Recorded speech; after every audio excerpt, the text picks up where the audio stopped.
খবর 24 ইন্টুর সাথে আপনাকে স্বাগত। নতুন নতুন খবর জানার জন্য আমাদের চ্যানেলে চোখ রাখুন।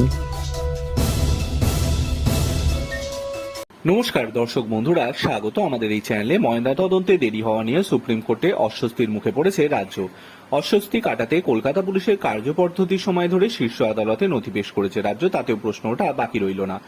বৃহস্পতিবার শীর্ষ আদালতে রাজ্যের আইনজীবী কপিল সিব্বলের পেশ করা নথি অনুযায়ী একটি মুখবন্ধখামে তৎকালীন এসএমভিপি সঞ্জয় বশিষ্ঠ তালা থানাকে চিঠি লিখে জানান 9:45 বিভাগীয় চিকিৎসক সমিত রায়কে তপাদার এমএসপিপি চেস্ট মেডিসিনের বিভাগে দ্বিতীয় বর্ষের পিজিটির দেহ উদ্ধারের কথা জানান। সেই সঙ্গে এফআইআর দায়েরের আবেদন করা হয়। এই চিঠি সংক্রান্ত এক্সক্লুসিভ নথি রয়েছে সংবাদ মাধ্যমের হাতে।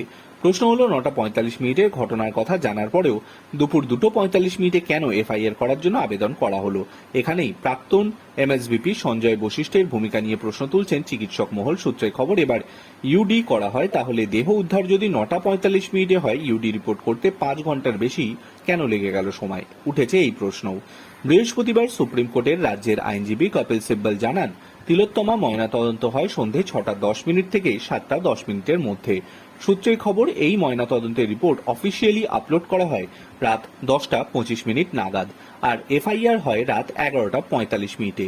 এমএসভিপির চিঠি দেওয়ার পর ততক্ষণে 9 ঘন্টা পার হয়ে গিয়েছে। এফআইআর নিয়ে সুপ্রিম কোর্টে রাজ্যের পেশ করা নথি অন্তত সেই কথাই বলছে।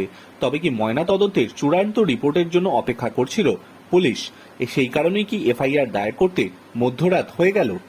চিঠাংশী চিকিৎসকের মহলের একাংশ প্রশ্ন তুলেছে, যদি রাত 10:25 ময়নাতদন্তের রিপোর্ট আপলোড হয়ে গিয়ে থাকে, তাহলে 11:45 এফআইআর কেন করা হলো? কেন আরও 1 ঘন্টা 20 মিনিট লেগে গেল? Bureau report.